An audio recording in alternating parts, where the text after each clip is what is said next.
आपने माशाल्लाह से मीडिया में काम किया, एकेडमिक्स में काम किया, कॉर्पोरेट में काम किया और अब एंटरप्रेन्योरशिप। तो ये ट्रांजिशन कैसी रही? ये ट्रांजिशन बहुत दर्दनाक रही। मशवरा नहीं दूंगा लोगों को ये चीज़ अडॉप्ट करने का। मीडिया इंडस्ट्री का एक्सपीरियंस कैसा रहा और क्या वो वजूहत रहीं उसको छोड़ने की? ये आपको ऐसे बहुत सारे काम करने पड़ते हैं। मेजॉरिटी केसेस में अनएथिकल भी होते हैं, एम्बैरेसिंग भी होते हैं, but you have to do it. आज के गेस्ट एक डायनेमिक बिजनेस ग्रोथ लीडर हैं जिन्होंने मीडिया, एजुकेशन और B2B टेक सेल्स में पाकिस्तान से दुबई और USA तक स्ट्रॉन्ग इम्पैक्ट क्रिएट किया है। Founder and CEO finite loop, ex Codeup, former Bol anchor और माजू के विजिटिंग लेक्चरर रहे हैं। Presenting you Raheel Akhtar. In general business के क्या हालात बने और IT इंडस्ट्री को उसने कितना हिट किया? IT कंपनी के लिए पाकिस्तान के पैसा अंदर लाना इतना मुश्किल काम है, आप सोच नहीं सकते। जब सारे ही दिमाग बाहर चले जाएंगे तो यहाँ क्या होगा? कोई इस बारे में सोचने को तैयार नहीं है, ये लोग क्यों बाहर जा रहे हैं। कौन सा ऐसा सबसे बड़ा फेलियर रहा जिसने पुश किया यहाँ तक पहुँचने के लिए? बहुत सारे फेलियर से नहीं यहाँ तक पहुँचा है। पाकिस्तान के अंदर बिजनेस जब इंटरनेशनल मार्केट्स को अप्रोच करने की कोशिश करते हैं तो अमूमी तौर पे कभी कामयाब नहीं भी होते। You need to understand the dynamics of that market, the culture of that market, the thinking process of that market. ये माना जाता है कि जो सेल्स के लोग होते हैं ना, ये तो एक टैलेंट है। सेल का मतलब तो फायदा होता है। हमारे यहाँ कम्युनिकेशन स्किल्स को पब्लिक स्पीकिंग समझा जाता है, हालांकि ऐसा नहीं है। AI ने कैसे अफेक्ट किया है बिजनेस को और आने वाले टाइम में कैसे देखते हैं उसकी adoption? You have 2 years implement agentic AI in your business. Talented लोग स्टार्टअप स्टार्ट करते हैं फिर फेल हो जाते हैं। कई मरतबा बिजनेस ओनर्स को मैंने ये देखा कि वो ऐसा कुछ काम करने चले जाते हैं जिसमें उनकी अपनी कोई एक्सपर्टीज नहीं होती। जब आप किसी को हायर करते हैं तो उसमें क्या ऐसी क्वालिटी देखते हैं? किसी का एटीट्यूड कैसे आपने मेजर करना है, कैसे जज करना है, कैसे उसको गेज करना है। अब जब हम एटीट्यूड की बात करते हैं तो वो कहलाता है पॉजिटिव और नेगेटिव एटीट्यूड। तो लोग जो अपने कैरियर में स्टक फील करते हैं, क्या एडवाइस देना चाहिए? अगर आप सिर्फ ये सोच के स्टक हैं कि मैंने जो पढ़ाई की है सिर्फ इसी फील्ड में काम आ सकती है, तो यू आर रॉन्ग। आगे बढ़ने से पहले अगर आपने हमारे चैनल को अभी तक सब्सक्राइब नहीं किया है तो हमारे चैनल को सब्सक्राइब करें, वीडियो को लाइक करें और कमेंट सेक्शन में हमें अपनी आरा से ज़रूर आगाह करें। और अगर आपको हमारा पॉडकास्ट अच्छा लगता है तो अपने दोस्तों से भी शेयर करें ताकि वो भी ऐसे इन्फॉर्मेटिव पॉडकास्ट से फ़ायदा उठा सकें। शुक्रिया। आज अपने कैरियर के इस स्टेटस से पहुंच के पीछे देखते हैं तो क्या वो एक डिसीजन लगता है जो आपने सही टाइम पे लिया था जिसकी वजह से आज यहाँ पहुंच सके? मेरा मीडिया क्विट करने का टाइम बहुत सही था। जो मैं चार्टर्ड अकाउंटेंसी करने के लिए चला गया था और वो मैंने कोई 3 years वहाँ पे कोशिश करता रहा उसको करने की, वो ड्रॉप करके और go towards the MBA, that was a very right decision at that time. अगर कभी रिग्रेट हो या कुछ करेक्ट करना हो वापस पास्ट में जाके, तो I will avoid going for CA और ACCA। I will start doing with BCom और MBA और BBA and MBA, so that वहाँ से फिर वो जो मेरा टाइम है वो काफ़ी सेव हो जाएगा उसके अंदर। पहली जॉब कौन सी रही और उससे कौन से ऐसे एक्सपीरियंसेस सीखे जिन्होंने आज तक आपको यहाँ पहुँचाने में मदद करी? मेरे जर्नी में मेरे जितने मेंटोर्स और मेरे बॉसेस मुझे मिले, फॉर्चुनेटली वो सारे ही मुझे ऐसे मिले जिन्होंने हमेशा मुझे अपलिफ्ट किया। तो मेरी जो पहली जॉब थी वो बेसिकली मेरे एक टीचर थे, उनकी कंपनी में थी। नाउ जब मैं ACCA कर रहा था तो हमारा जो ऑर्गेनाइजेशनल बिहेवियर और जो मैनेजमेंट रिलेटेड सब्जेक्ट्स होते थे ACCA के अंदर, उसको पढ़ाने के लिए ज़ाहिर अकाउंटेंट्स नहीं थे, वो फिर बिजनेस इंडस्ट्री के लोग थे जो मैं पढ़ाने आते थे। तो उसमें एक हमारे टीचर थे साद मसूद साहब, ACCA पे उस ज़माने पढ़ाते थे वो, और उनकी अपनी एक इंजीनियरिंग कंपनी थी। तो ड्यूरिंग हिज क्लास उनसे एक डिफरेंट तरह का बॉन्ड बना। ही वॉज वेरी काइंड और बहुत टीचिंग के अलावा वो सिखाते बहुत थे, वो ट्रेनिंग बहुत ज़्यादा करते थे, हमारी तरबियत बहुत ज़्यादा करते थे। तो मीनवाइल समहाउ हम कनेक्टेड थे फेसबुक के ऊपर। मेरा MBA चल रहा था एंड मीनवाइल उन्होंने मुझे रीच आउट किया, पूछा क्या कर रहे हो, मैंने बताया। ही कॉल्ड मी इन और वहाँ से फिर उन्होंने मुझे पहली जॉब ऑफ़र की। 10,000 रुपीज़ मेरी पहली तनख्वाह थी। ये बात है 2010 की। और उनके साथ मेरा पहला जो प्रोफेशनल जर्नी था वो मेरा वहाँ से स्टार्ट हुआ। आपने माशाल्लाह से मीडिया में काम किया, एकेडमिक्स में काम किया, कॉर्पोरेट में काम किया और अब एंटरप्रेन्योरशिप। तो ये ट्रांजिशन कैसी रही? ये ट्रांजिशन बहुत दर्दनाक रही, बिल्कुल भी आसान नहीं थी। और मैं मशवरा नहीं दूंगा लोगों को ये चीज़ अडॉप्ट करने का, बट मुझे रिग्रेट नहीं है इस पर कोई, बिकॉज इससे मैंने सीखा बहुत। मेरा इनिशियल जो फेस था, जैसे मैंने बताया कि वो एक इंजीनियरिंग कंपनी में था, वहाँ हम ऑटोमेशन सेल्स किया करते थे शुगर इंडस्ट्री को। तो वहाँ से मैंने एक्चुअली लर्न करना शुरू किया टेक्नोलॉजी को बेचना कैसे है या इंजीनियरिंग को बेचना कैसे है, नॉट बीइंग एन इंजीनियर। जो मेरे बॉस थे साद मसूद साहब, he was also not an engineer, he was a business guy, but उनको मैंने देखा कि वो कितना एफिशिएंटली उसको बेचते थे just by learning few technology tactics and things like that. तो वो रिजल्ट बेस या ऑब्जेक्टिव बेस क्लाइंट को दिखा के उसको बेचते थे। तो वहाँ से मैंने वो चीज़ सीखना शुरू की। तो हम सेल्स में डिफरेंट टर्मिनोलॉजीज इस्तेमाल करते हैं, डिफरेंट स्ट्रैटेजीज इस्तेमाल करते हैं। तो टेक्नोलॉजी सेल्स में जो स्ट्रैटेजी सबसे ज़्यादा कामयाब मैंने अब तक देखी वो होती है कंसल्टेटिव सेलिंग।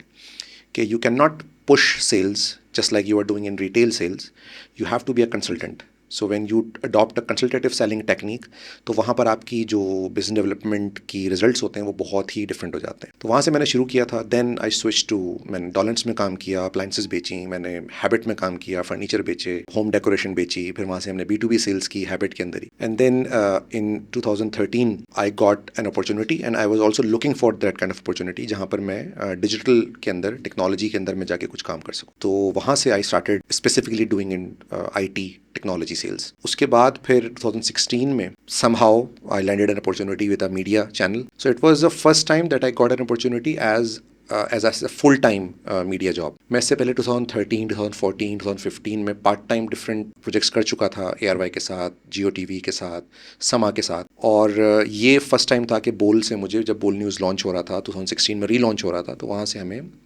एक ऑफर आई फुल टाइम जॉब के लिए। मैं उस वक्त एक ऑस्ट्रेलियन स्टार्टअप के साथ, एक फिनटेक स्टार्टअप था ऑस्ट्रेलिया का, जो कि मिडल ईस्ट के अंदर अपनी प्रोडक्ट को सेल कर रहा था। तो मैं वहाँ पर एक रीजनल सेल्स मैनेजर की पोजीशन पे था। 7 लोग मेरे साथ काम कर रहे थे डिफरेंट रीजन्स में, and I was having a 6 figure salary. But जो मेरा पास्ट था स्टूडेंट लाइफ का, वो 16 ईयर्स मैंने पब्लिक स्पीकिंग और डिबेटिंग की, तो वो चीज़ कभी मुझसे छूटी नहीं।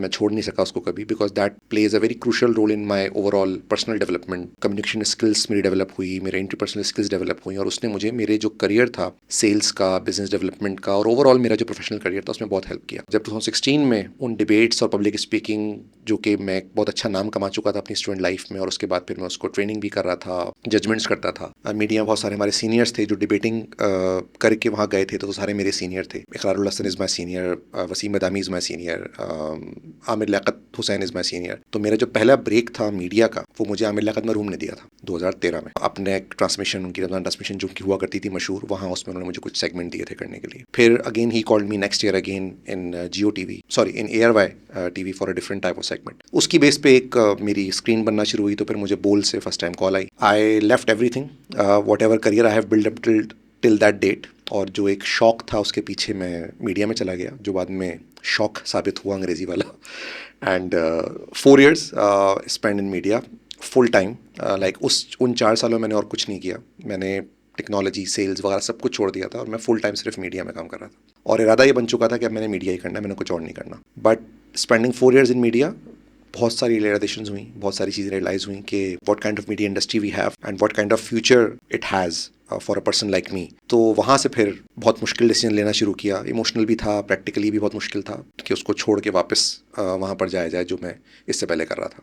Then I came back to IT industry. From that point onwards I never look back. तो मैंने IT कंपनी ज्वाइन की, मैंने स्टार्टअप ज्वाइन किया एक पाकिस्तान में। फिर कोविड आया, कोविड की वजह से वो स्टार्टअप बंद हो गया। फिर हमने एक और टेक्नोलॉजी कंपनी ज्वाइन की, वाइपर टेक्नोलॉजीज़, उनके साथ काम करता रहा कुछ time. Then I switch to Codeup, जहाँ पर मैंने ऑलमोस्ट 4.5 years स्पेंड किए। I join that company as a sales associate, and when I left them in 2024, I was the director of business development, leading a team of 17 people in the organization. तो वो फिर छोड़ के then I moved to Middle East, UAE, and वहाँ पर कुछ time job करने के बाद then I started my own agency. चले IT इंडस्ट्री डिस्कस करने से पहले पाकिस्तानी मीडिया इंडस्ट्री को टच कर लेते हैं। तो मीडिया इंडस्ट्री का एक्सपीरियंस कैसा रहा, और क्या वो वजूहत रहीं अगर आप बताना चाहें उसको छोड़ने की? मैं खुल के बताना चाहूँगा, ताकि जो लोग देख रहे हैं उनको, ख़ासतौर पे वो लोग जो बहुत इंस्पायर्ड होते हैं या बहुत अट्रैक्ट होते हैं मीडिया की इंडस्ट्री को देख के, उसके ग्लैमर से, कि जी हम भी कुछ वहाँ अच्छा कर सकते हैं। बिल्कुल कर सकते हैं, और शायद मैं तो चलो एक फेलियर रहा, मैं उस तरह से सक्सेस नहीं ले सका, हो सकता है कोई और उसमें सक्सेस ले सके। लेकिन जो कुछ रियलिटीज़ हैं वो ये हैं कि पाकिस्तान का जो मीडिया चैनल्स हैं, जो पाकिस्तान की मीडिया इंडस्ट्री है, वो बिल्कुल भी एक बिजनेस ऑर्गेनाइजेशन की तरह काम नहीं करती। वो एक सेठिया ऑर्गेनाइजेशन कह लें आप उसको, या एक बहुत ही स्पॉइल्ड सेठिया ऑर्गेनाइजेशन की तरह काम करती है। और उसमें कहीं कोई मैकेनिज्म नहीं है किसी भी चीज़ का, कि अगर जिस तरह हम कॉर्पोरेट में काम करते हैं तो वहाँ हमें पता होता है कि जी सक्सेशन प्लानिंग है। अगर मैं आज एसोसिएट ज्वाइन कर रहा हूँ तो मेरा प्रोग्रेशन क्या होगा, मेरी ग्रोथ कैसे होगी, मेरे प्रमोशंस कैसे होंगी, मेरी आज अगर एक सैलरी है तो मेरी 2 साल बाद क्या सैलरी होनी है, मेरे टारगेट्स क्या हैं, मुझे क्या चीज़ अचीव करनी है, वो बड़ा क्लियर होता है एक आपका करियर पाथ। मीडिया में ऐसा कुछ नहीं है। अगर आप स्क्रीन पे हैं सो आप कंप्लीटली डिपेंडेंट हैं कि आप कितने ज़्यादा देखे जाते हैं, कितने ज़्यादा सुने जाते हैं। देखे जाने के लिए और सुने जाने के लिए अब पाकिस्तान में सैकड़ों चैनल्स हैं, और हर चैनल पे 8-10 एंकर्स हैं। तो अगर आप उसको मल्टीप्लाई करते हैं तो नाउ पाकिस्तानी ऑडियंस के लिए 500-600 फेसेस हैं जिनको वो रोज़ाना देख सकते हैं। उसमें एक अपनी जगह बनाना और फिर हाईलाइट होना अब एक बहुत बड़ा चैलेंज है। तो majority, not everyone, but majority जो लोग हाईलाइट होते हैं वो फिर कुछ ना कुछ ऐसा काम करते हैं जो उनको हाईलाइट कर देता है। इसकी बहुत सारी एग्जांपल्स हैं हमारे सामने, हमने बहुत कुछ देखा होते हुए कि जो कि वायरल नहीं होना चाहिए था बट वो वायरल हो गया और फिर लोगों ने उसको देखना शुरू कर दिया। वो टाइम बहुत अच्छा था जब जिस टाइम पे मीडिया पाकिस्तान में ग्रो कर रहा था, और आज जितने जो मोतबर नाम है मीडिया में वो वही लोग हैं जो उस टाइम से मीडिया के साथ अटैच है। हामिद मीर साहब is one of them, I really like him, Kamran Khan साहब और इस तरह के और जो जर्नलिस्ट हैं वो इस तरह के लोग हैं जो उस वक्त अटैच हुए मीडिया से। इकरारुल हसन, वसीम बदामी, काशिफ अब्बासी, ये सारे वो लोग हैं जो उस टाइम पर अटैच हुए जब मीडिया ग्रो कर रहा था। आज के दौर में अगर आपने हिट होना है तो आपको वायरल होना पड़ेगा, और वायरल होने के लिए आपको ऐसे बहुत सारे काम करने पड़ते हैं जो मेजॉरिटी केसेस में अनएथिकल भी होते हैं, जो शेमलेस भी होते हैं, एम्बैरेसिंग भी होते हैं, but you have to do it so that आप वायरल होंगे। अगर आप वायरल होंगे तो आपको चैनल आपका प्रमोट करेगा। तो इस वजह से अगर आप स्क्रीन पे हैं तो आपके लिए यही एक KPIs हैं जो आपने मीट करनी है।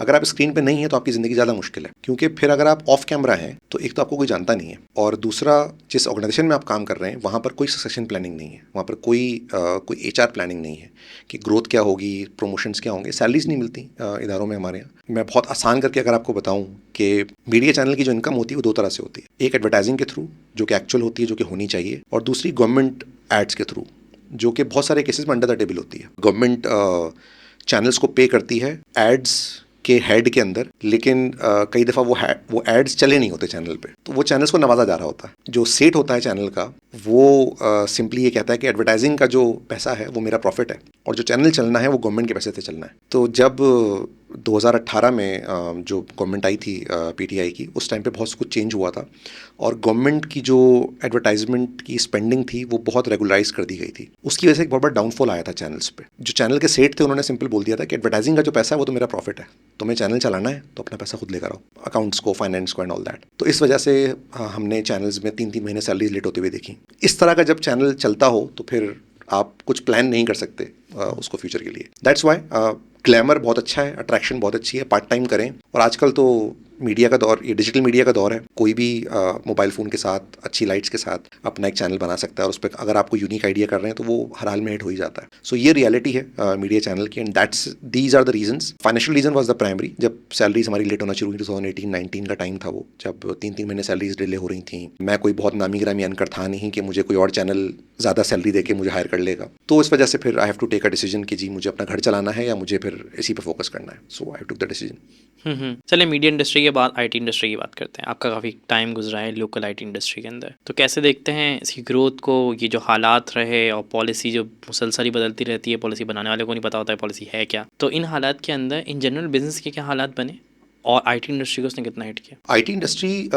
एक ऐसी इंडस्ट्री है पाकिस्तान में, हम अक्सर ये बात करते हैं, हमारी जो एक सॉफ्टवेयर हाउस की एसोसिएशन है पाशा के नाम से, पाकिस्तान सॉफ्टवेयर हाउस एसोसिएशन, उसने ये बात अक्सर की है कि IT बिजनेस एक ऐसा बिजनेस है पाकिस्तान में जिसमें आप with minimum possible capital investment आप रेमिटेंसेस जनरेट कर सकते हैं मुल्क के लिए। इसकी मिसाल ऐसे है कि अगर आप कोई इंडस्ट्री लगाना चाहते हैं, आप कोई गारमेंट्स इंडस्ट्री लगाना चाहते हैं, तो you have to invest capital a lot, because आपको मशीनरी लगानी है। IT इंडस्ट्री के लिए you don't need that investment. आपके पास लैपटॉप्स हैं, आपको डेवलपर्स चाहिए। अगर आप फैसिलिटी अफोर्ड नहीं कर सकते तो आप घर पर बैठा के काम करा सकते हैं इनिशियली लोगों के साथ, और ऐसे बहुत सारे सॉफ्टवेयर हाउस आज भी चल रहे हैं, और वो इस तरह स्टार्ट भी हुए, बाद में वो मूव कर गए। तो एक ऐसी इंडस्ट्री जो मिनिमम पॉसिबल कैपिटल इन्वेस्टमेंट के साथ शुरू हो सकती है और वो रेमिटेंस कमा के दे सकती है, तो जो आपकी कॉस्ट ऑफ डूइंग बिजनेस है वो बहुत कम हो जाती है उसके अंदर। So the only expectation that IT industry has with the government of the country is कि इस प्रोसेस में उसको फैसिलिटेट किया जाए। हमने अपने पड़ोसी में मुल्क में देखा कि वहाँ पर जो आज IT का एक बूम हम देखते हैं कि दुनिया भर में वो सारी रिसोर्स एक्सपोर्ट होती है। इस वक्त दुनिया की जितनी बड़ी IT ऑर्गेनाइजेशंस हैं उसके जो हेड्स हैं वो सारे इंडियन ओरिजिन के हैं। वो अचानक नहीं हुआ, वो एक प्रॉपर प्लान के थ्रू हुआ, जहाँ पर इंडिया ने अपनी यूनिवर्सिटीज़ में इन्वेस्ट किया, फिर वहाँ से प्रॉपर एक प्लानिंग के थ्रू उनको एक्सपोर्ट किया गया, डिफरेंट कंट्रीज़ में प्लेस किया गया as a smart labour, as a IT smart labour. तो वो चीज़ पाकिस्तान में नहीं हुई। तो जो only expectation that the IT companies in Pakistan has with the government is to facilitate them through taxation, through remittances. अब मैं आपको बताऊं कि एक IT कंपनी के लिए पाकिस्तान के पैसा अंदर लाना इतना मुश्किल काम है कि आप सोच नहीं सकते।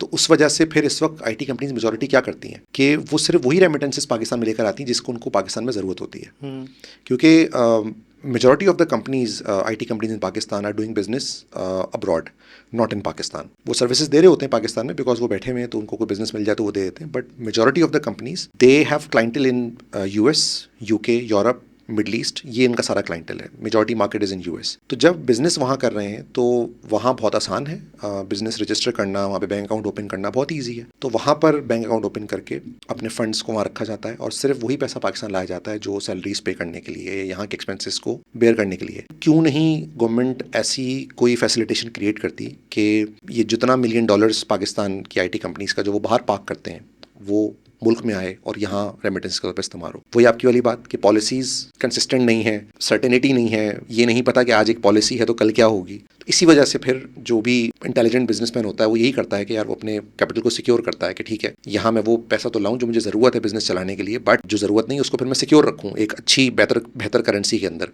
ताकि जब ज़रूरत हो तो मैं उसको इस्तेमाल कर सकूँ। This is one thing. Secondly, Pakistan में IT की रिसोर्सेज बहुत अच्छी हैं, पाकिस्तान में IT का टैलेंट बहुत अच्छा है। यूनिवर्सिटीज़ जो डेवलप कर रही हैं वो अपनी जगह, लेकिन जो फ्रीलांसर्स हैं वो एक बहुत बड़ी इंडस्ट्री है पाकिस्तान की। उसको अगर प्रॉपर रेगुलराइज किया जाए, जो कि किसी हद तक कोशिश की है गवर्नमेंट ने करने की, टैक्स के अंदर उनको एक अच्छा एक तरह का रिबेट दिया गया है, उनको एक फैसिलिटी दी गई है टैक्सेस के अंदर। तो इस तरह की चीज़ें अगर मजीद उसमें की जाएँ तो ये जो फ्रीलांस सिर्फ एक जो पूरी इंडस्ट्री है पाकिस्तान की, वही एक बहुत अच्छा कंट्रीब्यूशन इसके अंदर कर सकती है। तो टैलेंट बहुत अच्छा है पाकिस्तान में, सिर्फ चैलेंज ये है कि उस टैलेंट को पॉलिश प्रॉपर करने के लिए कोई मैकेनिज्म नहीं है, जिस तरह से जो हमारे पड़ोसी मुल्क के अंदर था। अच्छा, एक और चीज़ अभी रिसेंट टाइम के अंदर हुई, जाहिर सी बात है जब इकनॉमी आपकी स्ट्रगल करती है और पॉलिसी की सर्टेनिटी नहीं होती, ब्रेन ड्रेन शुरू हो जाता है। आप भी बाहर गए और बहुत सारे लोग भी बाहर जा रहे हैं। फॉर सम रीज़न कुछ लोग उसको ब्रेन गेन मानते हैं, उस पर हम कमेंट नहीं करेंगे। बट ये ब्रेन ड्रेन जो हो रहा है, ऐसा नहीं है कि ये हमारे पोटेंशियल ऑफ फ्यूचर को अफेक्ट कर रहा है। जाहिर सी बात है जब सारे ही दिमाग बाहर चले जाएंगे तो यहाँ क्या होगा। रिसेंट एग्जाम्पल अगर आपको याद हो, जब कर्सर प्रोडक्ट हिट हुई और उसने क्लेम किया कि what is their earning and they raised an investment as well, so everybody was start claiming oh he is a Pakistani guy. No, he is not a Pakistani guy, he was a Pakistani guy. उसने यहाँ पर एक कराची के college से पढ़ा, but उसके बाद से वो यूएस में पढ़ रहा है। सो जो प्रोडक्ट बनी वो एक्चुअली पाकिस्तान में नहीं बनी, वो यूएस में बनी। तो जो रिजल्ट आया वो फिर यूएस की एजुकेशन सिस्टम से आया।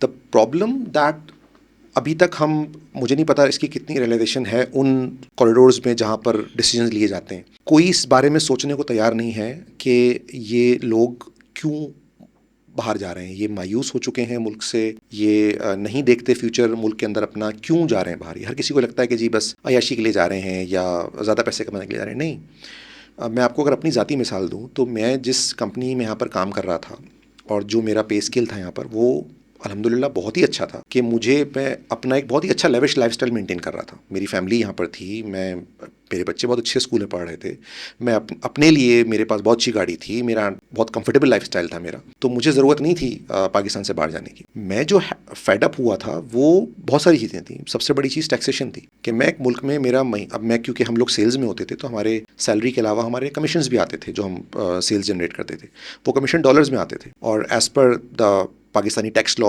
आप जो भी इनकम कमाते हैं वो आपकी इनकम के ब्रैकेट में गिरती है। सो जिस महीने हमारा कमीशन आता था वो डॉलर्स में होता था और वो जब कन्वर्ट होता था तो वो अच्छा खासा बन जाता था। तो हमने किसी महीने 1-1 लाख रुपए भी टैक्स दिया महीने का, 1-1 लाख 1.5 लाख रुपए टैक्स दिया हमने महीने का, जो मेरी इनकम टैक्स से, मेरी सैलरी से मेरा इनकम टैक्स कटता था। मुझे देने में कोई मसला नहीं है, लेकिन उसके बदले मुझे क्या मिल रहा है? सिक्योरिटी मैं अपनी खरीद रहा हूँ। I have to either carry a gun or I have to have a security guard outside my house and outside my office. I have to buy a water as well for me and my family. I have to pay for the medical. I have to pay for the better education. So जब हर चीज़ के लिए मैं पे कर रहा हूँ तो फिर मैं गवर्नमेंट को टैक्स किस चीज़ का दे रहा हूँ और क्यों दूँ? ये मेरे लिए सबसे बड़ी फ्रस्ट्रेशन थी कि मैं मेहनत कर रहा हूँ, मैं कमा रहा हूँ और उसका एक बहुत बड़ा चंक गवर्नमेंट लेके जा रही है। I don't mind government taking that chunk, हर दुनिया में हर जगह लिया जाता है, लेकिन उसके बदले मुझे क्या मिल रहा है?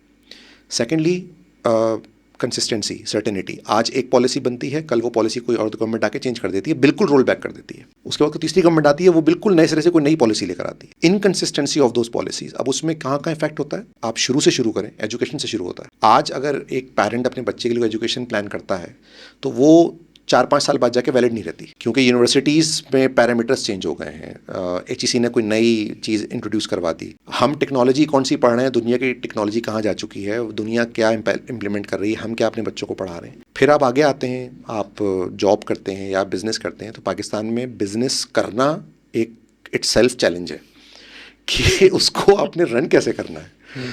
मैं जिस जगह कंपनी में जॉब कर रहा था तो हमने ऑफिस शिफ्ट किया, हम शार फैसल पे आए। हम पहले कश्मीर रोड पे ऑफिस हुआ करता था, फिर हम शार फैसल पे आए। लिटरली हमारे शिफ्ट होने के नेक्स्ट 6-7 मंथ्स तक ऑलमोस्ट एवरी वीक हम किसी ना किसी गवर्नमेंट ऑफिस के बंदे को एंटरटेन कर रहे होते थे उस ऑफिस के अंदर, कि वो किसी किसी बहाने से हमारे पास आते थे, जी आपने इस तरह से ये किया हुआ है, ये तो अलाउड नहीं है, तो इसके लिए आपको फला फला फला प्रोसेस फॉलो करना पड़ेगा। और वो प्रोसेस इतना मुश्किल बताते थे कि हम कहते थे यार बताओ कैसे होगा, तो वो कहता था जी कुछ नहीं होगा, हमें इतने दे दें हम करवा देंगे। और ये कंसिस्टेंट 4-6 महीने तक रहा, और कुछ जगह तो हम थक गए थे उनको रिश्वतें दे दे के कि भाई बस कर जाओ, कौन कौन आएगा, आप एक को दे दो तो फिर बाकी खबर पहुंच जाती है, फिर बाकी और लोग आना शुरू करते हैं। ये इसलिए क्योंकि वो जो सही रास्ता था काम को करने का, कि यार मैंने अगर अपने ऑफिस के बाहर एक बोर्ड लगाना है, उसको रजिस्टर करवाना, उसको अप्रूव करने का तरीका इतना मुश्किल बना दिया गया था मेरे लिए, कि मैंने आसान ये समझा कि मैं उसकी रिश्वत दे दूँ और वो काम करवा लूँ। अगर मैं एक पार्किंग स्पेस बनाना चाहता हूँ अपने ऑफिस के बाहर, तो उसकी अप्रूवल मुझे सिंध गवर्नमेंट से चाहिए या सिटी गवर्नमेंट से चाहिए। उस प्रोसेस को इतना मुश्किल बना दिया गया मेरे लिए कि मेरे लिए आसान ये था कि मैं इसको रिश्वत दूँ और वो काम करा लूँ। प्रॉब्लम ये है कि करप्शन और ये रिश्वत हमारे सिस्टम का पार्ट बन चुकी है, ये it's part of our system now. So इन चीज़ों की वजह से एटलीस्ट मेरे जैसा बंदा इन चीज़ों की वजह से फ्रस्ट्रेट होता है, और वो फिर मुल्क से बाहर जाने की सोचता है कि एटलीस्ट मैं ऐसी जगह जाऊँ जहाँ मुझे सुकून तो हो, जहाँ मुझे पता हो कि मुझे सिक्योरिटी गवर्नमेंट देगी, जहाँ मुझे पता हो कि अच्छा मेरे पास से अगर टैक्स जा रहा है या मैं अगर कुछ पे कर रहा हूँ उसके बदले मुझे फैसिलिटीज़ क्या क्या मिलने वाली हैं, और वो फिर गारंटीड मिलती हैं। कंसिस्टेंसी होती है, जहाँ जो हम बाहर के मुल्कों की बात करते हैं, वहाँ बाहर के मुल्क से मुराद हम अगर मिडल ईस्ट की बात करें या हम यूरोप की बात करें या हम यूएस की जो फर्स्ट वर्ल्ड कंट्रीज हैं उनकी बात करें, तो एक कंसिस्टेंसी होती है वहाँ पर पॉलिसीज़ के अंदर।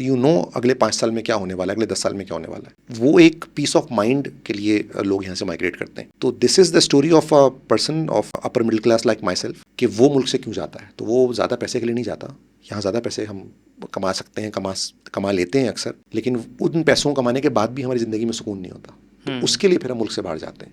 So yes, brain drain is a huge reality.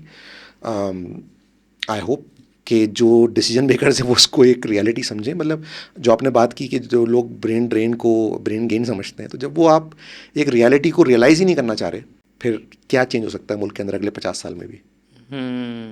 सही सही। ज़िंदगी को अब एक बार रुक के पीछे देखते हैं, तो क्या लगता है कौन सा ऐसा सबसे बड़ा फेलियर रहा, सेटबैक रहा, जिसने एक पुश किया यहाँ तक पहुँचने के लिए? बहुत सारे फेलियर्स नहीं यहाँ तक पहुँचाया।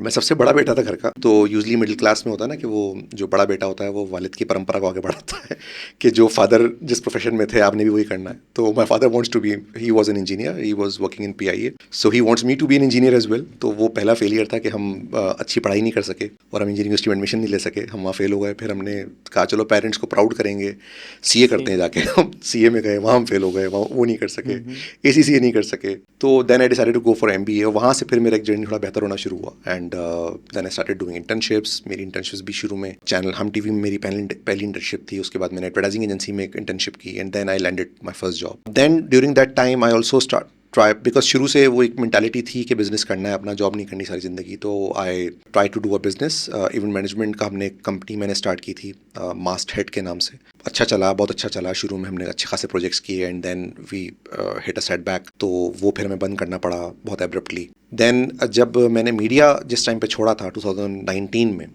तो वो इतना एब्रप्ट डिसीजन था कि उस वक्त मेरे पास कोई जॉब नहीं थी। तो media, switching to media from the IT industry was a failed decision.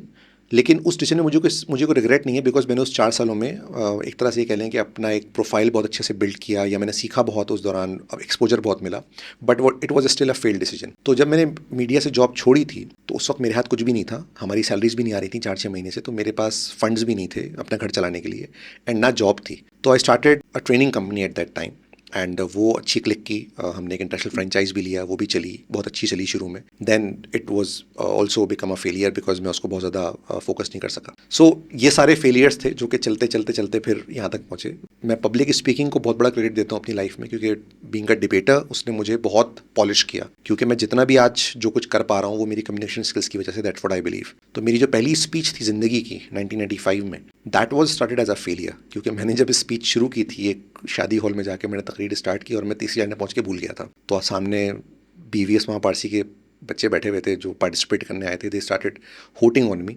And उस हूटिंग से मुझे गुस्सा आया और मैंने दोबारा स्पीच शुरू की, and I won 3rd prize in that competition. तो फेलियर तो इस तरह के बहुत सारे हैं कि I can not count on it कि वो कितने, लेकिन उन फेलियर्स ने पॉलिश किया कि सीख सीख के असल चीज़ ये थी, अगेन वही बात कि मुझे मेंटोर्स बहुत अच्छे मिले। पहले जो मेरे बॉस थे उनसे पहले मैं इंटर्नशिप कर रहा था हम टीवी में, मिस आबदा वहाँ पर होती थी हमारी manager, she was a very good mentor. फिर मेरे पहले boss mister Saad Masood, he was a very good mentor. Sir Amin Nasrullah एक होते थे, उन्होंने मुझे इंटरव्यू किया था प्रीमियर ग्रुप ऑफ कंपनीज़ में, वो हेड ऑफ HR थे। ही offered me a job, I didn't took it at that time, और मैं चला गया था डॉलर्स में जॉब करने के लिए। उनको बहुत बुरा लगा था, बट वो पूरी अब तक आज तक वो मेरे साथ हैं और मुझे हर चीज़ पर गाइड करते रहते हैं। तो इस तरह के बहुत सारे हमें मेंटोर्स थ्रू आउट मिलते रहे जो कि इसमें गाइड करते रहे। तो फेलियर्स बहुत हैं, बट उन फेलियर्स ने सिखाया बहुत है। अच्छा, अब माशाल्लाह से आपका एक्सपोजर आ गया है, आपने लोकल मार्केट एक्सपोजर लिया, अब इंटरनेशनल मार्केट एक्सपोजर लिया। तो पाकिस्तान के अंदर बिजनेस जब इंटरनेशनल मार्केट्स को अप्रोच करने की कोशिश करते हैं तो अमूमी तौर पे कभी कामयाब नहीं भी होते, तो क्या गलतियां कर रहे होते हैं? यूजली आप जब पाकिस्तान में बैठ के इंटरनेशनल मार्केट को रीच आउट करते हैं, so you have to understand कि आप किस मार्केट को रीच आउट कर रहे हैं। So you need to understand that market first. By understanding that market means you need to understand the dynamics of that market, the culture of that market, the thinking process of that market, what kind of people you are going to deal with. ये सबसे important चीज़ होती है, और यही सबसे important चीज़ होती है जो लोग मिस करते हैं। जो लोग अपना बिजनेस स्टार्ट करते हैं उसमें एक बहुत इंपॉर्टेंट फैक्टर आई थिंक होना चाहिए एज एन एंटरप्रेन्योर कि जो चीज़ आप ऑफर करने जा रहे हैं एज अ सर्विस, उसमें आपकी अपनी खुद की कितनी ग्रिप है। तो मेजॉरिटी केसेस में कुछ लोग फैंटेसाइज हो जाते हैं कुछ चीज़ों के साथ, और उसकी फैंटेसी में they started doing business on that, but क्योंकि वो खुद बहुत एक्सपर्ट नहीं होते, so they are unable to sell it.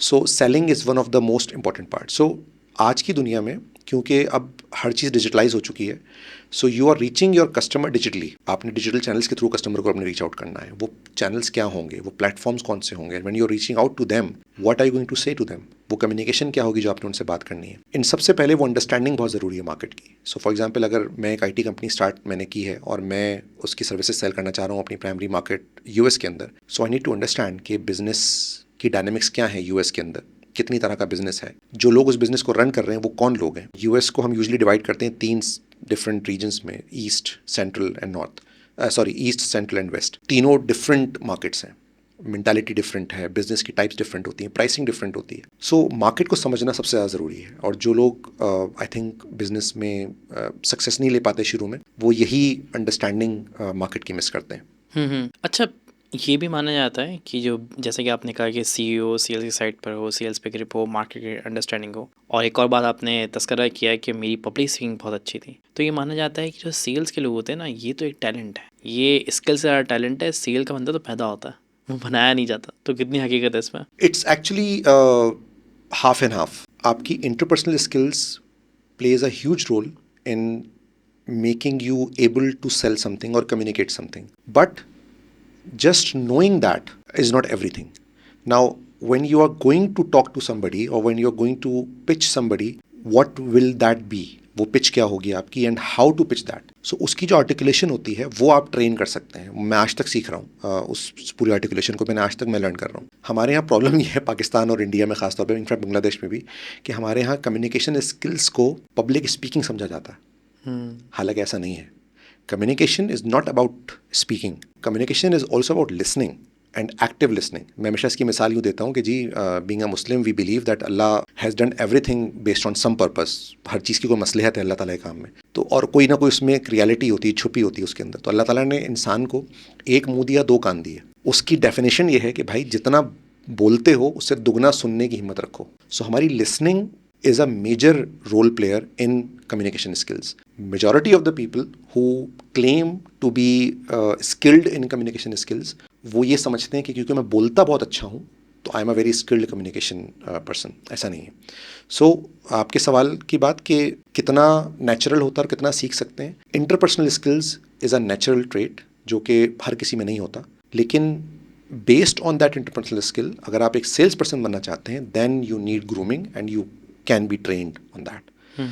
हर अच्छा इंटरपर्सनल स्किल्स रखने वाला शख्स ज़रूरी नहीं कि सेल्स पर्सन बने, वो राइटर भी अच्छा बन सकता है, वो परफॉर्मिंग आर्ट्स भी अच्छी कर सकता है। But yes, so interpersonal skills something which has to be natural in majority of the cases. वो आप किसी को सिखा नहीं सकते, बहुत सारी चीज़ें उसमें मैटर करती हैं। सेल्स आप बिल्कुल सिखा सकते हैं, बिजनेस डेवलपमेंट की स्किल्स आप बिल्कुल सिखा सकते हैं। अच्छा, ब्रेन ट्रेन का हम तस्करा कर रहे थे अभी, तो ज़्यादातर प्रोफेशनल अभी हमें दिखता है GCC से मूव हो रहा है, और आप भी GCC से मूव हुए, तो क्या ऐसी चीज़ है वहाँ जो लोगों को अट्रैक्ट करती है? मेरा तो ससुराल था तो मेरे लिए बहुत ही आसान था मूव करना।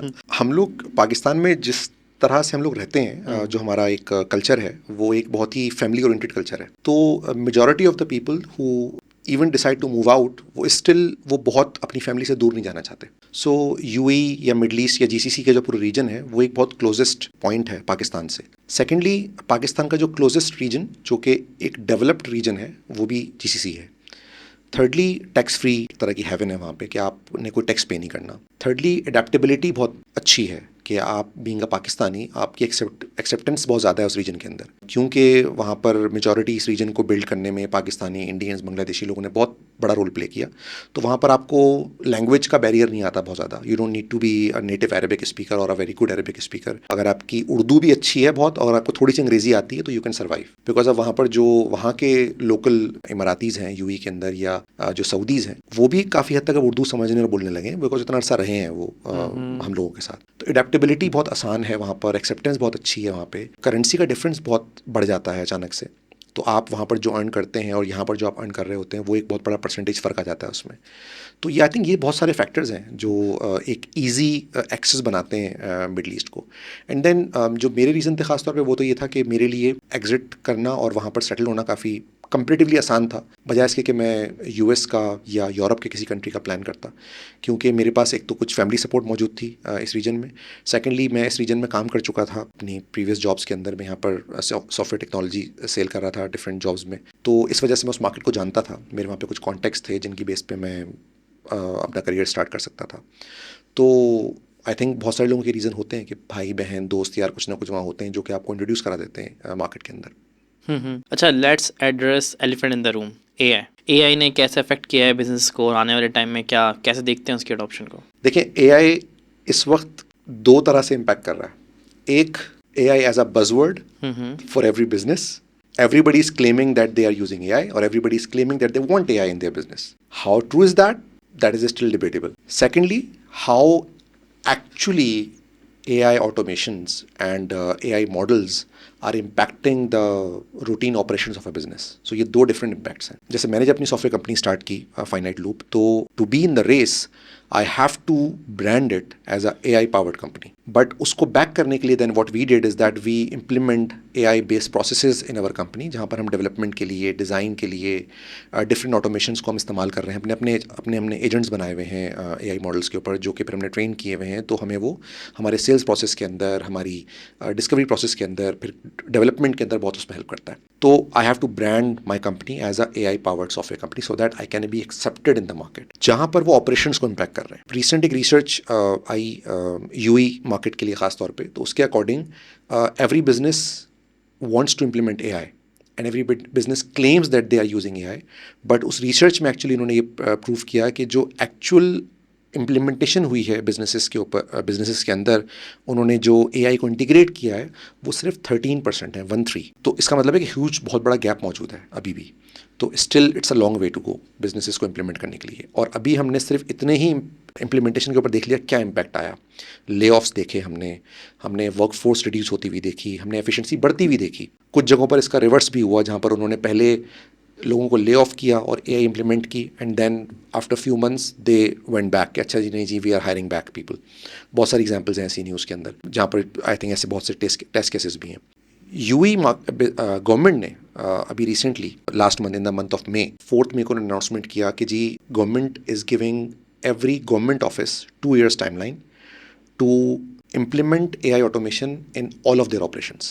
And right after I think 6-7 days, they made another announcement. Sheikh Hamdan, who's the son of ruler of Dubai, and he's also the vice prime minister or something of UAE as well. Sheikh Hamdan made that announcement that not just the government offices, he also said that the private companies as well, you have 2 years implement agentic AI in your business. So उन्होंने 2 years का उन्होंने एक पूरा उनको एक deadline दे दी है। और सिर्फ डेडलाइन नहीं दी, they are implementing it through different channels. So in Dubai they have this Dubai chambers, और उसके अंदर डिफरेंट बॉडीज़ हैं, Dubai digital chambers, Dubai digital economy, something like that. तो वो लोग इन बिजनेसेस को बुला के ट्रेन कर रहे हैं, and through training they are actually making them aware that what they can do to implement these things. So while a country like UAE is doing that. What is happening in China, what is happening in US, we already know that कि वहाँ पर क्या कुछ किस तरह से implementation चल रही है. AI is a next revolution. आपकी और मेरी जनरेशन वाली है जिसने मल्टीपल रेवोल्यूशंस देख ली अपनी लाइफ में, कि हमने पहले टेलीकॉम का देखा जब मोबाइल फ़ोन टेक्नोलॉजी आई थी, फिर हमने इंटरनेट को बढ़ते हुए देखा जब मोबाइल के ऊपर इंटरनेट आया, एंड देन अब हम उसी इंटरनेट को आगे बढ़ के सॉफ्टवेयर के साथ साथ अब हम AI रेवोल्यूशन देख रहे हैं. तो ये एक रेवोल्यूशन है. ये वाला रेवोल्यूशन नहीं है जो हमने बीच में देखा था कि मेटावर्स का एक NFTs का एक दौर आया था. वो एक बबल था जो बर्स्ट हो गया, वो उस तरह से अब काम नहीं कर रहा. AI is something which is here to stay. Now businesses needs to adapt it. Businesses needs to learn it to make their processes efficient. So जो business इसको अगर ये समझेगा भी कि अभी उसके पास बहुत टाइम है, they are already late. क्योंकि businesses उनके जो competition उन्होंने ऑलरेडी इसको अडॉप्ट करना शुरू कर दिया है. तो yes, it is going to be a huge impact. It is already like we have already started seeing the impact. Cost के ऊपर, रिसोर्सेज के ऊपर, ह्यूमन रिसोर्सेज के ले ऑफ्स के ऊपर, और उनका जो इंटीग्रेशन है AI टेक्नोलॉजी का ह्यूमन इंटरेक्शन, ह्यूमन प्रेजेंस के साथ, वो किस तरह से आगे वर्क करेगा. तो ये सब कुछ इस वक्त एक बहुत सारे डायरेक्शन में काम चल रहा है. अच्छा, हम AI बबल की बात कर रहे हैं. एक स्टार्टअप बबल ही पाकिस्तान के अंदर आया था, धीरे स्टार्टअप खुल रहे थे और बहुत सारे टैलेंटेड लोग भी थे उसमें, ऐसी बात नहीं है. तो क्या लगता है ये टैलेंटेड लोग स्टार्टअप स्टार्ट करते हैं फिर फेल हो जाते हैं, क्या वजूहत रहती हैं? जितने मैंने स्टार्टअप्स फेल होते हुए देखे उसमें मेजॉरिटी केस यही था कि जो यूज़ केस था, जिस प्रॉब्लम को सॉल्व करना चाह रहे थे, वो बहुत वैलिड नहीं था. हम अक्सर कहते हैं कि आप जब बिजनेस कोई बनाने जाते हो तो यू नीड टू सी कि उस बिजनेस की मार्केट कितनी बड़ी है, और बीइंग अ प्लेयर आपके लिए उस मार्केट में कितना बड़ा गैप मौजूद है. सो समटाइम्स आप किसी ऐसी मार्केट में अपना बिजनेस शुरू करने जाते हैं जो मार्केट डेवलप नहीं हुई होती. सो आपको बिजनेस से पहले मार्केट डेवलप करनी पड़ती है. You need to invest to develop a market, और उसके लिए एक बहुत बड़ी इन्वेस्टमेंट चाहिए होती है. वो आप कितनी छोटी मोटी इन्वेस्टमेंट से वो काम नहीं कर सकते. फिर बहुत सारी चीज़ें ऐसी हुई जो कि मार्केट डेवलप थी लेकिन रूम नहीं था किसी और नए बिजनेस के लिए उसमें. थर्डली, जो मैंने पहले बात की थी कि कई मरतबा बिजनेस ओनर्स को मैंने ये देखा कि वो ऐसा कुछ काम करने चले जाते हैं जो जिसमें उनकी अपनी कोई एक्सपर्टीज़ नहीं होती, या उसमें उन्होंने खुद कोई रिसर्च या कोई लर्निंग अपने तौर पे नहीं की होती. And that's one of the reason that becomes a bigger failure in that. हम ये बात करते हुए आए शुरू से भी इस डिस्कशन में कि sales is one of the major role player, business development is one of the major role player. One another key factor for running a business is the financial aspect, कि फाइनेंशियल नॉलेज कितनी है किसी business owner के अंदर, कि वो cash flows को क्या समझता है, वो इन्वेस्टमेंट को क्या समझता है, वो कैपिटल को क्या समझता है. तो वो जो फाइनेंशियल नॉलेज है कि मैंने कैसे अपने बिजनेस को रन करना है, एंड फाइनेंशियल इम्प्लीमेंटेशन, मतलब मैं उस चीज़ को शायद डिफाइन नहीं कर पा रहा, but being a financial person you understand that. So वो अवेयरनेस भी बहुत ज़रूरी है. Financial literacy is important. Yes, वो बहुत ज़रूरी है, क्योंकि एक बिजनेस ओनर के लिए वो उस चीज़ को जानना बहुत ज़रूरी है कि मेरा पैसा कहाँ जा रहा है, और जो पैसा आ रहा है वो कहाँ लग रहा है. सो कई मरतबा for a layman it was very clear, but जब हम उसको पेपर पर लेके जाते हैं तो वो बिल्कुल कुछ और ही पिक्चर पोस्ट कर रहा होता है. मतलब मैंने ऐसी बहुत सारी एग्जांपल्स देखी हैं जहाँ एक बिजनेस क्लेम कर रहा है जी हम तो बहुत अच्छे प्रॉफिट में, हम तो बहुत अच्छे प्रॉफिट में, एंड जब उनके बैलेंस शीट्स बनी और P&L अकाउंट्स सबमिट हुए तो पता लगा वो तो नेट लॉस में जा रहे थे. तो वो लिटरेसी बहुत ज़रूरी है बिजनेस ओनर्स के लिए. सही. अच्छा, माशाल्लाह से मल्टीपल स्टार्टअप्स का पार्ट होने के बाद, मल्टीपल बिजनेस का पार्ट बनने के बाद, आज जब आप किसी को हायर करते हैं तो उसमें क्या ऐसी क्वालिटी देखते हैं कि ये बंदा वो है जो मुझे कामयाब कर सकता है? यार, मेरी जो लास्ट जॉब थी पाकिस्तान में, कोडअप सॉफ्टवेयर हाउस था जहाँ पर मैं जॉब कर रहा था, तो उसके जो CEO थे Asim Bawani, he was a very different person in that case. तो वो उनसे मैंने बहुत सीखा और बहुत कुछ लर्न. इनफैक्ट मैंने जो अपनी एजेंसी स्टार्ट की है, वो हमने जो एजेंसी का नाम रखा फाइनाइट लूप, वो बेसिकली एक गैप था जो हमने मिलकर आइडेंटिफाई किया था while I was working with Asim Bawani in Codeup, और हमने उसी चीज़ को बेस बना के फाइनाइट लूप स्टार्ट की है कि एक प्रोसेस का गैप होता है सॉफ्टवेयर एजेंसीज़ के अंदर. सॉफ्टवेयर एजेंसी ये समझती हैं क्योंकि वो एक इंटेंजिबल प्रोडक्ट बेच रही हैं जो कि फिजिकल नहीं है, तो उसको बेचने के लिए किसी प्रोसेस की ज़रूरत नहीं है, और it can be sold like that. But ऐसा नहीं था. हमने ये चीज़ देखी कि जब हम प्रोसेस बेचने जाते हैं बजाय इसके कि हम कोई प्रोडक्ट बेचने जाएं, वो जल्दी बिक जाता है और आसानी से बिक जाता है. तो हमने वो प्रोसेस बिल्ड किया था कोडअप में, और फाइनाइट लूप एक्चुअली इसके पीछे जो पूरी हमने मेथोडोलॉजी बिल्ड की है, जो पूरी साइकी है, वो यही है कि we are here to break the infinite loop जो बिजनेस जाके फंस जाते हैं उसके अंदर. जो इंटरव्यू की स्किल मैंने उस दौरान सीखी आसिम बवानी के साथ, वो एक डिफरेंट तरह का इंटरव्यू होता था. उसमें सवाल जवाब नहीं होते थे, उसमें एक डिस्कशन होता था, और वो डिस्कशन बेसिकली उसके जॉब रोल के अकॉर्डिंग होता था. और कई मरतबा उस डिस्कशन के अंदर हमने उनको ये भी देखा कि वो यूज़ केसेस दे के, केस स्टडीज़ दे के, उससे उसी वक्त एक्ट करवा रहे हैं कि अगर सेल्स की कोई प्रोफाइल में अगर हायर कर रहा हूँ तो ज़ाहिर है सेल्स की प्रोफाइल के अंदर the basic thing I need to see is the interpersonal skills, communication skills. अगर मैं उसको यूएस मार्केट के लिए हायर कर रहा हूँ तो उसकी अंग्रेज़ी एक एक्सेप्टेबल होनी चाहिए कि वो खुद भी समझ सके अंग्रेज़ी सुनने में और वो समझा भी सके बात को अपनी। बट जो असल जो रियल टैलेंट मैंने उस दौरान सीखा कि इंटरव्यू के अंदर जज करने का, वो उसके एटीट्यूड का देखा। किसी का एटीट्यूड कैसे आपने मेजर करना है, कैसे जज करना है, कैसे उसको गेज करना है। अब जब हम एटीट्यूड की बात करते हैं तो वो कहलाता है पॉजिटिव और नेगेटिव एटीट्यूड। तो उन इंटरव्यूज़ में हमने अपने सवालों को ऐसे फ्रेम, मैंने एटलीस्ट ये सीखा कि मैं उसको ऐसे फ्रेम करता हूँ कि आई नीड टू सी कि जिस बंदे को मैं हायर करने जा रहा हूँ ये अगर मेरी टीम में आता है तो ये कोई पॉजिटिव एनर्जी लेकर आएगा या नेगेटिव एनर्जी लेकर आएगा। क्या ये मेरे लिए, मेरी टीम के लिए प्रोग्रेसिव कैटलिस्ट बनेगा या ये एक तरह का फ्रिक्शन क्रिएट करेगा मेरी टीम के अंदर। सो स्टार्टअप्स के अंदर जो इन्वायरमेंट होता है वो बहुत ही एजाइल किस्म का होता है। इट्स वेरी फास्ट, बहुत तेज़ स्पीड में चाहिए होता है। तो उसमें आप अगर आप एज एन एम्प्लॉय किसी कंपनी में काम कर रहे हैं स्टार्टअप के अंदर खास तौर पे, तो आप ये नहीं कह सकते कि this is not part of my JD. उसमें जो भी काम आपको नज़र आ रहा है कि वो उसको उसके हो जाने से आपकी जॉब बेहतर हो सकती है, you have to do it, और आप जाएँ और आप उसको करें उसके अंदर। तो वो जेडी पे जाके अटकते जो लोग हैं ना, वो फिर स्टार्टअप्स में कामयाब नहीं हो पाते। So this is what something that I need to see कि किस तरह सा उसका एटीट्यूड कैसा है। एंड देन मोस्ट इंपॉर्टेंटली और may be lastly is the people management, कि एक इंसान जो किसी कंपनी में काम करने आ रहा है, किसी टीम के साथ काम करने आ रहा है, उसकी अपनी पीपल मैनेजमेंट स्किल्स कैसी हैं, वो लोगों के साथ कैसा है, वो क्या समझता है, वो लोगों को जज कैसे करता है, वो लोगों के साथ इंटरेक्ट कैसे करता है, कम्युनिकेट कैसे करता है, वो लोगों को अगर बातचीत कर रहा है तो उसका रिस्पेक्ट देने का और काम करवाने का तरीका किस तरह से। तो ये चीज़ें सारी वो हैं जो मैटर करती हैं। अच्छा, माशाल्लाह से आपका कैरियर ऐसा रहा है कि आपने मल्टीपल बार स्विच किया है मल्टीपल इंडस्ट्रीज़ में। तो आज वो लोग जो अपने कैरियर में स्टक फील करते हैं, क्या एडवाइस देना चाहेंगे आप? मैंने जैसे पहले शुरू में कहा था कि मैंने जो किया मैं वो किसी को एडवाइस नहीं करूँगा करने का। बट हैविंग सेड दैट, अगर आप लोग स्टक फील कर रहे हैं अपने करियर पे, अगर आप सिर्फ ये सोच के स्टक हैं कि मैंने जो पढ़ाई की है वो मेरी पढ़ाई सिर्फ इसी फील्ड में काम आ सकती है, इस बेस पे अगर आप स्टक हैं तो you are wrong. Multiple like hundreds of examples हैं ऐसी जो मैंने खुद अपनी लाइफ में देखी हैं लाइव, जहाँ पर मैंने ये देखा कि लोग पढ़ते कुछ हैं और वो कर कुछ और रहे होते हैं। ठीक है जी, मैं आपको कुछ मिसाल देता हूँ जिसको आप भी जानते हैं और हमारी ऑडियंस भी उनको जानती होगी। आप ताबिश हाशमी को जानते हैं? He is a very good friend. हम डिबेट साथ किया करते थे, पब्लिक स्पीकिंग में हम लोग आपस में कॉम्पीट किया करते थे। Tabish is a engineer from sir Syed engineering university.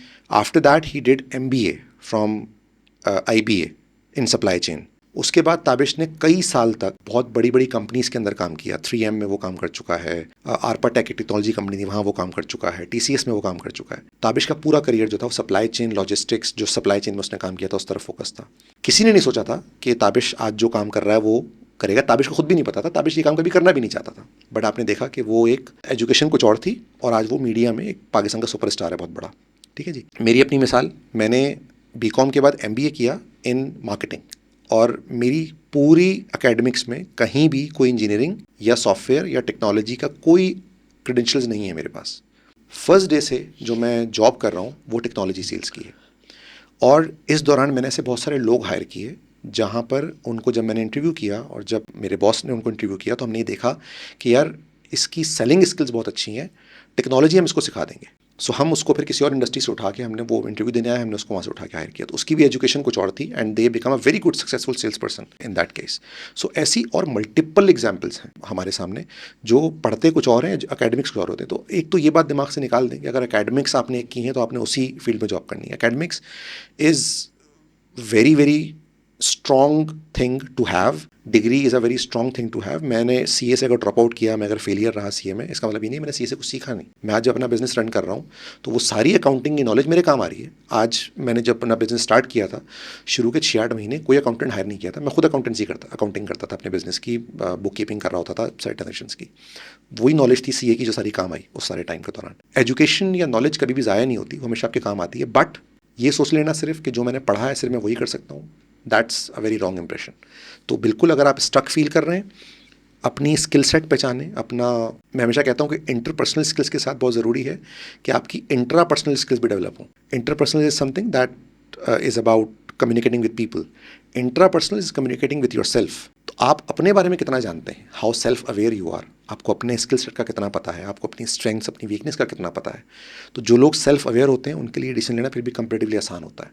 So if somebody is stuck and they don't know what to do, start talking to yourself and find that strength of yours जो आपके current career से एक difference create कर सकती है और आप किसी और करियर में जाके सक्सेसफुल हो सकते हैं। अच्छा, पाकिस्तान पे वापस आते हैं। आप माशाल्लाह से यहाँ से मूव हो चुके हैं। पाकिस्तान की इकनॉमी, पाकिस्तान के जॉब मार्केट हालात, पाकिस्तान के बिज़नेस के हालात, जैसे आपने अभी बताया कि पाकिस्तान में बिज़नेस करना भी एक जहाज़ से कम नहीं है, तो कोई उम्मीद दिखती है? गलत आदमी से सवाल कर रहे हैं आप ये क्योंकि आई थिंक 2008 का टाइम था जब मैं स्टूडेंट लाइफ में था और मैं डिबेट्स वगैरह करता रहता था। तो हमारे एक सीनियर थे, आमिर इसाक सोहरावर्दी नाम था उनका, वो ARY में उस वक्त बहुत अच्छी सीनियर पोजीशन पे थे न्यूज़ डिपार्टमेंट में। तो वो डिबेट्स में हमारे सीनियर थे, तो मिलते रहते थे अक्सर कॉम्पिटिशन में हमें। तो 2008 में उन्होंने हम लोग गैदरिंग में बैठे हुए थे किसी कॉम्पिटिशन के बाद, और उन्होंने हमें कहा था कि बेटा जितना जल्दी हो सके यहाँ से निकल जाओ पाकिस्तान से। तो उस वक्त हम क्योंकि डिबेट्स करते थे, तो डिबेट्स में तो हम करते ही ना हुब्बुल वतनी बेचना और जी बड़ा जोश गरमाने वाले काम। तो हम बड़ी हुब्बुल वतन किस्म के लोग थे और मुल्क से मोहब्बत और चीज़ें बड़ी कूट कूट के भरी हुई थी हमारे अंदर। हमने कहा नहीं नहीं मेरे भाई, ये आप क्या बात कर रहे हैं, हम जाके ठीक करेंगे चीज़ों को, हम बेहतर करेंगे चीज़ों को जाके। जब हम जाएंगे प्रोफेशनल लाइफ में तो we will make things better. जब प्रैक्टिकल लाइफ में आए तो लग पता गया, फिर एहसास हुआ कि वो जो कह रहे थे उस टाइम पे वो किस वजह से कह रहे थे। उन्होंने ये कहा था बेटा अभी निकल जाओ, खुद को डेवलप कर लो, कुछ बन जाओ, एक्सपोजर ले लो दुनिया का, फिर बेशक वापस आके जो करना चाहो वो कर लेना। मैंने ये डिसीजन बहुत लेट लिया। मैं आई लेफ्ट इन 2024 में मैंने माइग्रेट किया, बहुत लेट किया मैंने। मैं कोविड से पहले करना चाह रहा था, बट कोविड आ गया, बहुत सारी चीज़ें रह गई। एनीवेज, मुझे कोई बहुत ख़ास उम्मीद नहीं दिखती। ये बात मैं बहुत अफसोस के साथ कह रहा हूँ, बिकॉज ज़ाहिर है पाकिस्तान मेरा मुल्क है। लेकिन रीज़न अगेन, लोग कहते हैं कि जी जो बातें आप करते हैं वो तो बहुत छोटी छोटी चीज़ें हैं। मुझे बेहतरी की उम्मीद इसलिए नहीं दिखती कि कोई पॉलिटिकल सिनेरियो ख़राब है या मैं किस पार्टी को बेहतर समझता हूँ। सब पार्टियाँ एक जैसी हैं। मैं इसलिए समझता हूँ क्योंकि we as a nation we have failed this country. हुकूमत जो भी कुछ भी काम करती है, बट मुल्क बनता है लोगों से, जो वहाँ पे रहने वाले लोग होते हैं। सड़कों पे सिग्नल हुकूमत नहीं तोड़ती आके, वो हम लोग होते हैं। रॉन्ग वे हम नहीं जाते, हुकूमत नहीं जाती, हम जाते हैं। चोरी चकारी, सिफारिश, रिश्वत, ये जितनी करप्शन वाले काम है, ठीक है हुकूमत रोक सकती है मैकेनिज्म बना के, लेकिन ये काम लोग खुद भी कर सकते हैं अगर आपकी विल अच्छी हो। तो इन बहुत सारी चीज़ों की वजह से कि एक तो हम लोग बहुत ख़राब हो चुके हैं एज अ नेशन, और फिर जो डिसीजन मेकर्स हैं हमारे मुल्क के, उनकी भी सीरियसनेस नहीं है इन चीज़ों को फ़ौरन ठीक करने में। इस बेस पे मुझे नहीं लगता ऐसा कि चीज़ें अगले 10-20 साल 30 साल भी कुछ चेंज होने वाली हैं। कोई मुआवजा हो जाए, कोई सिस्टम ऐसा चेंज हो जाए मुल्क के अंदर, या कोई हमें इंसान ऐसा मिल जाए, कोई लीडर ऐसा मिल जाए जो कुछ आके चीज़ें काया पलट कर दे, तो वो एक डिफरेंट सिनेरियो है। बट करंट सिनेरियो के अंदर मैं उम्मीद हार चुका था। That's why I decided to migrate. Again बहुत अफसोस के साथ मैं ये कहता हूँ कि अल्लाह करे मुझे वापस ना आना पड़े, एंड मैं सेटल होने की कोशिश जो कर रहा हूँ बाहर, वो हो सकूँ उसमें कामयाब। क्योंकि अगेन वापस अगर आना पड़ा तो बहुत मुश्किल फ़ैसला होगा, क्योंकि अगेन मुझे कोई बहुत अच्छा फ्यूचर नज़र नहीं आ रहा। मैं ये नहीं कह रहा इससे ख़राब होगा, हम जिस कंडीशन में हैं यही एक बहुत ख़राब कंडीशन है, और मैं जो मैं समझता हूँ कि शायद यही कंटिन्यू रहेगी, क्योंकि हम लोगों ने एक्सेप्ट कर लिया है इन सारी चीज़ों को, और हम अपनी सिचुएशन को बेहतर नहीं करना चाहते। सही, सैड। अच्छा, अगर आपको मौका मिले वक्त में वापस जाने का और अपनी 22 साल की उम्र में अपने आप से मिलने का, तो एक क्या मशवरा देंगे? पाकिस्तान छोड़ने के अलावा अपने को क्या मशवरा देंगे? जैसे मैंने बताया कि जितने सारे मैंने एक्सपेरिमेंट्स किए अपनी ज़िंदगी में, तो मैं वो एक्सपेरिमेंट शायद अवॉइड करूं, और मैं कंसिस्टेंसी अडेप्ट करने की कोशिश करूं। शायद मैं जो अपनी एजुकेशन का डिसीजन हो मेरा, उसको मैं कुछ चेंज करूं कि यार लेट्स से मैं, क्योंकि मीडिया हमेशा से बहुत परसू करना चाहता था, मैंने ट्राई भी किया, बट मेरे पास एजुकेशन नहीं थी मीडिया की, तो शायद हो सकता है that was one of the reason कि मैं मीडिया में कामयाब नहीं हो सका, मे बी मैं उसको चेंज करना चाहूँ, या टेक्नोलॉजी की मैं कोई एजुकेशन लूँ। क्योंकि जब मैंने IT इंडस्ट्री में काम स्टार्ट किया, तो जैसे मैंने बताया मेरे पास एकेडमिक्स तो नहीं थे, तो मैंने फिर बहुत सारे certificate courses, trainings, webinars, YouTube videos देख देख के, और पता नहीं कितने सर्टिफिकेट्स फ्री वाले पेड वाले कर करके फिर मैंने अपने आप को एम्पावर किया कि मैं बात कर सकूं IT के बिजनेसेस के साथ और लोगों के साथ, और IT के डिस्कशन में शामिल हो सकूं। तो वो चीज़ मैं यकीनन चेंज करना चाहूँगा। And yes, migration from the Pakistan as well. अच्छा, मुझे तो माशाल्लाह से आपसे आज बहुत कुछ सीखने को मिला। आई होप हमारी ऑडियंस को भी आपसे बहुत कुछ सीखने को मिला होगा। Thanks for your time. Thank you so much for the time.